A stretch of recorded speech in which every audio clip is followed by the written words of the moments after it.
Welcome to the Grove Church. My name is Kent, and thank you for tuning in today.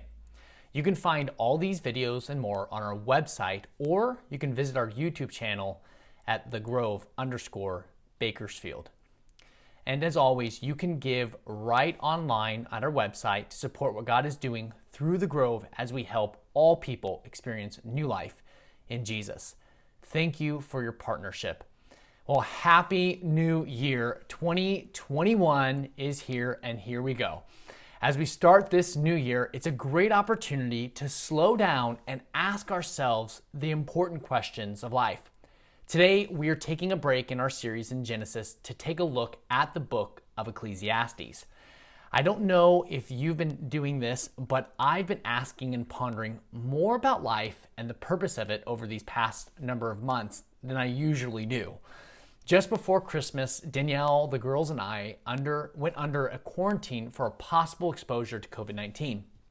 And being isolated, missing family gatherings makes you really cranial. It's what happens after you've watched everything on Netflix and are on the third round of binging all the seasons of The Office. You're left asking, what is the point of life? And maybe not in a totally depressed state of being. But let's be honest, this past year has been grueling on all of us mentally, maybe with the exception to our high introverts who wish it never goes back to normal. Well, today I want us to examine that very question of what brings meaning to this life, and what better place to answer that question than the entire book of Ecclesiastes. So don't start gathering your things or turning off the screen. We won't be here all day. I've personally been encouraged with this book of Ecclesiastes in my life during the season. And I realize that statement about Ecclesiastes being an encouragement can take some of you by surprise. Because if you know anything about the book of Ecclesiastes, then you will be wondering, how could anyone be encouraged about anything other than just giving up on life? Well, I hope today to show you something completely different from the book of Ecclesiastes. And I want to show you the core message of the book that is often overlooked. It gets right at the question that lays on all our hearts. What is the pursuit that will bring meaning to our life? If you think about the question, there's a pursuit happening in our lives. We all are striving after something. We search and long for satisfaction and meaning in our lives, yet it eludes many of us. This pandemic has brought this issue in our hearts to the front and center of our minds. Before or even now, we pursued meaning in this life through our work, education, relationships, or anything that we could place value in that may have been stifled or minimized during this past year. The resounding conclusion has been to see that these things will not satisfy, because these things in and of themselves were never meant to satisfy us. No matter how many times we accomplish or restart them, they in themselves weren't meant to bring us satisfaction or meaning. We have an opportunity to set better expectations for the year ahead and not rest on half-hearted or even fully intentioned resolutions. Let's discuss this question together now. Did you make a resolution for 2021? What was it? As we open up our Bibles to the book of Ecclesiastes, we'll see how a meaningful life can only come from the pursuit of God. We are going to do a survey of the entire message of Ecclesiastes by focusing on the beginning and the end of the book. We'll see two options that we could pursue and what their corresponding outcomes and how they differ from one another. So let's jump into the beginning of the book of Ecclesiastes by looking at verse 1 of chapter 1. The words of the preacher, the son of David, king in Jerusalem. The preacher is the author of the book. The name preacher actually means teacher, and some of the translations have it that way. Now, for some reason unknown to us, the author or the preacher here is going incognito. It's not uncommon for ancient texts to allude to an author's identity without outright identifying them. However, the author gives us two clues that I believe reveal his identity. So let's break these down and see if we can't crack the identity of this preacher. First, verse 1 says, the preacher is the son of David, king in Jerusalem. Well, that narrows the list down quite a bit. He goes on to reiterate this in verse 12. I, the preacher, have been king over Israel in Jerusalem. Because of these clues, Solomon is the only possible referent because he was the only son of David to be king of Israel in Jerusalem. Solomon's son could also be a referent, but he lost control of the kingdom and it divided under him so that he was only the king of Judah. The second clue given throughout the book describes the author's life, wealth, and accomplishments that could be none other than Solomon. We see this in chapter 2, verse 4 through 8. I made great works. I built houses and planted vineyards for myself. I made myself gardens and parks and planted them with all kinds of fruit trees. I made myself pools from which to water the forest of growing trees. I bought male and female slaves and had slaves who were born in my house. I had also great possessions of herds and flocks, more than any who had been before me in Jerusalem. I also gathered for myself silver and gold and the treasure of kings and provinces. Solomon was incredibly wealthy. He was an accomplished builder, wise beyond anyone who ever lived. And with this description, the book of Ecclesiastes is clearly from the very hand of Solomon. All of this highlights what he pursued in this life. Solomon had everything one could desire from this life. And all of the pursuit of meaning and value is summed up in the very next verse. Look at chapter 1, verse 2. Vanity of vanities, says the preacher. Vanity of vanities, all is vanity. Wow, that's pretty pessimistic. We're not talking about vanity as in Vanity Fair or vanity as in some form of narcissism.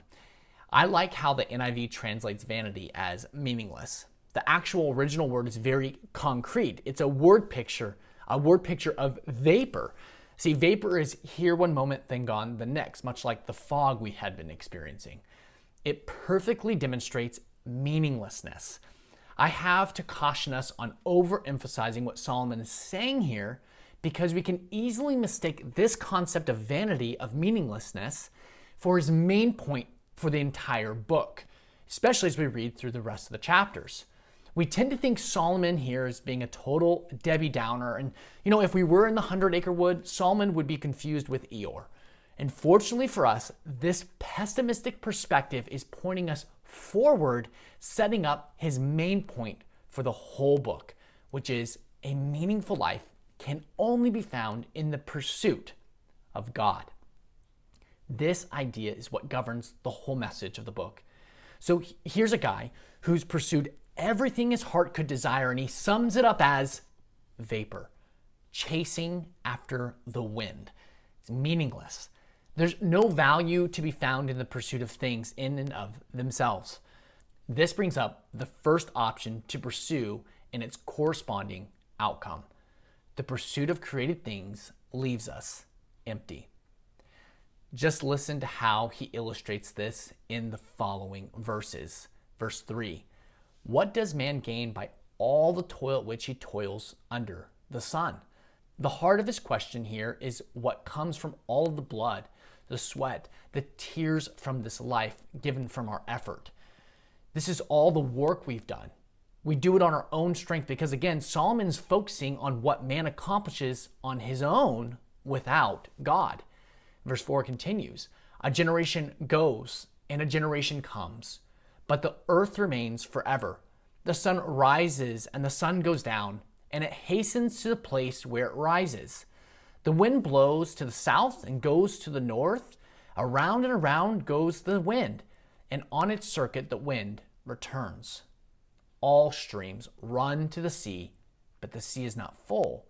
To the place where the streams flow, there they flow again. The fact is, people come and people go. The sun rises and it sets, and the wind blows and it blows again. The water flows and it flows again. There's a timeless and universal idea being described here. Think about this. Nations rise and nations fall. Stock markets go up and stock markets go down. Our health comes and our health goes. The fact is, we cannot be consumed by the created things which are outside of our control, whether they are man-made or viral. Yet you may be asking, don't they affect our lives? And for sure, they can affect our lives, but they should not consume our lives, or yet better said, they shouldn't be the pursuit of our lives. And why is this? Because the outcome of pursuing these created things, well, check out what verse 8 has to say. All things are full of weariness. The word weariness literally means exhaustion.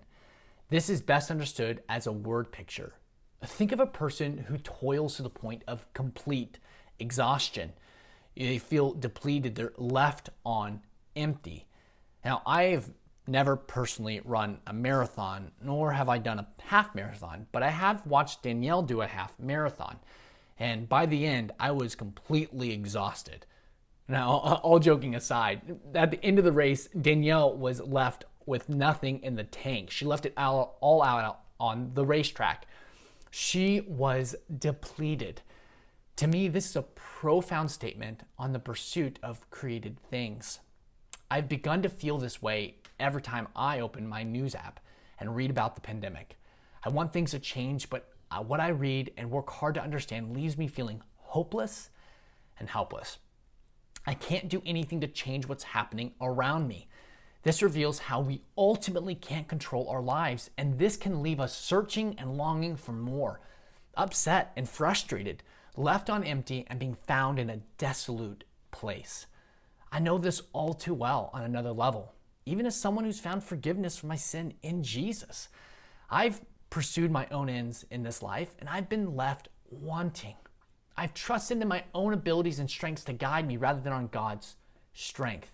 In the end, it has always left me weary, worn out, full of anxiousness, and longing for a more and better way. This is what Jesus is getting at in Matthew 6:34. It says, therefore, do not be anxious about tomorrow, for tomorrow will be anxious for itself. Sufficient for the day is its own trouble. We try to take the trouble on ourselves. We try to own what we cannot own. And if you put your hope and your meaning into each day and what you can get out of it and what you can accomplish, then you'll just find trouble and anxiety. Hence, that's why I've been feeling more and more anxious and tired after a day of doing almost nothing, spinning my wheels, trying to get ahead.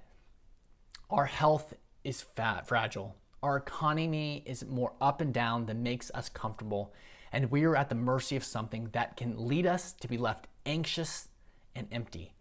We cannot place our hope in the pursuit of our lives on the things that God has created. Rather, we should aim our pursuit on Him. What have you been feeling during this pandemic season? How does the hope of the gospel encourage you? Ecclesiastes continues, check it out. A man cannot utter it. The eye is not satisfied with seeing, nor the ear filled with hearing. The author now begins to explain the place that weariness leads you, where words, sight, and hearing don't work. This here reiterates the emptiness of the place. What has been is what will be, and what has been done is what will be done, and there is nothing new under the sun. Is there a thing of which it is said, see, this is new? It has been already in ages before us. There's no remembrance of former things, nor will there be any remembrance of latter things yet to be among those who come after. Even in an age of technology that stores up memories, we can forget about them. It still takes someone to remember them, to look them up and bring them to memory. We cannot be in the pursuit of making a name for ourselves. This too is meaningless and leaves us on empty because it is a pursuit of self rather than God. This all highlights the emptiness of pursuing the creation rather than the Creator. So what is this pursuit in our lives? What should it be? Well, check out the end of the book of Ecclesiastes, chapter 12, verse 13. The end of the matter, all has been heard. We come to the end of the book, and this is the summary of all the preacher has been working towards, all that he has said. This is the pursuit. Fear God and keep his commandments, for this is the whole duty of man.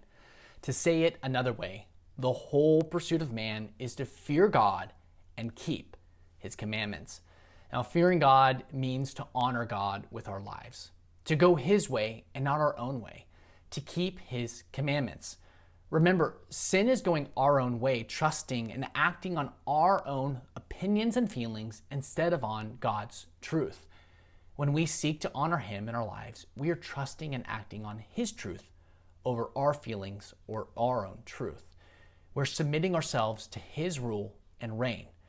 Essentially, Solomon is proclaiming this statement that God calls us into the pursuit of himself. The Bible has many different ways of expressing what verse 13 has said, fear God and keep his commandments. Like when Jesus says, you shall love the Lord your God with all your heart, with all your soul, and with all your mind, and love your neighbor as yourself. But seek first the kingdom of God and his righteousness. Yet none more clearly, I believe, says this than 2 Corinthians 5:17 through 20. Therefore, if anyone is in Christ, he is a new creation. The old has passed away. Behold, the new has come. All this is from God, who through Christ reconciled us to himself and gave us the ministry of reconciliation. That is, in Christ, God was reconciling the world to himself, not counting their trespasses against them, and entrusting to us the message of reconciliation. Therefore, we are ambassadors for Christ, God making his appeal through us. We implore you, on behalf of Christ, be reconciled to God. The reality is that no matter what your occupation is in this life, your primary role is to engage in the pursuit of God as you lovingly help others do the same. We do this by remembering God and what he has done for us, seeing life through a different lens. Start seeing from God's perspective and help others find new life by trusting in Jesus. How do you take the first step? Well, as we engage others in conversation about God, and helping them and pointing them and establishing them in Jesus through the gospel, because Jesus is the author and perfecter of our faith. So this lines up with the purpose and mission of the church, to make disciples of all people. That means using you both here while we're having church, and as well as you serve, as you go out into your neighborhood, your home, your school, your workplace, or gym. Wherever God leads you, be in pursuit of him as you help others find new life in Jesus. So we are called to pursue God and not our own ways or other created things that will leave us on empty. So what does the pursuit of God lead to? Or what does it produce in us? This brings us to our second point today. The pursuit of God satisfies us with joy. How have you experienced satisfying joy through pursuing God? This pursuit of God shouldn't fill us with boredom or apathy, but fill us with excitement that we get to join God in what he is doing in the world. It should give us purposeful joy as we see transformation occur in our lives and in the lives of those around us. We see this clearly in Luke 19. Jesus is coming to the town of Jericho, and there's a man, a tax collector. He's a rich man. And he hears of this and he wants to see Jesus. However, the problem is that this man, whose name was Zacchaeus, was small in stature. He can't see Jesus, so he climbs up into a sycamore tree. And there's a song that the kids sing in Bible classes about Zacchaeus. Now, I won't sing it today, but my girls love the version I sing to them. And see, Jesus sees him in the tree and he calls out to him to come down and go to his house for a meal. And the people complain about why would Jesus go to this man's house? See, Jesus saw something in this man Zacchaeus that no one else could see. I want us to zero in on Zacchaeus because he illustrates the message of Ecclesiastes so well. He lived for himself in the pursuit of money and all its advantages. And yet when he encounters Jesus, he was transformed. Zacchaeus was lost in the pursuit of something other than God, but God knew him and loved him. Jesus came to find him and give him a new life, a life transformed by the loving sacrifice of Jesus' own death and victorious resurrection. This same transformation can happen again and again as God brings his children back to himself. Jesus declared his mission in many ways through the Gospels. However, none were so clearly as in Luke 19:10, when talking about the salvation and transformation of Zacchaeus. For the Son of Man came to seek and to save the lost. Zacchaeus was lost, like the rest of us. That's why Jesus has come, that people like Zacchaeus will be found. I believe Jesus wants to send us in pursuit of God to see the old pass away and the new come. He wants people to find new life in himself. So what is God calling us into today? Well, I believe it comes down to this question. What is the pursuit of your life? What are you striving for? Is it for God or is it for yourself? And if for yourself, how is that working for you? God longs to call us back to himself to have satisfying joy. What will 2021 be for you? Will you make a bunch of half-hearted or even fully hearted resolutions? The resolutions cannot give the meaning that God intended for us to experience in him. We will only experience new life, satisfied with joy through the pursuit of God. Open your eyes to those around you. See how God has placed you in your neighborhood, your workplace, your families for a time like this. He longs for you to love them and point them toward Jesus as the only way to experience meaningful life as we help people find and experience new life in Jesus. Thank you for tuning in today and have a happy new year.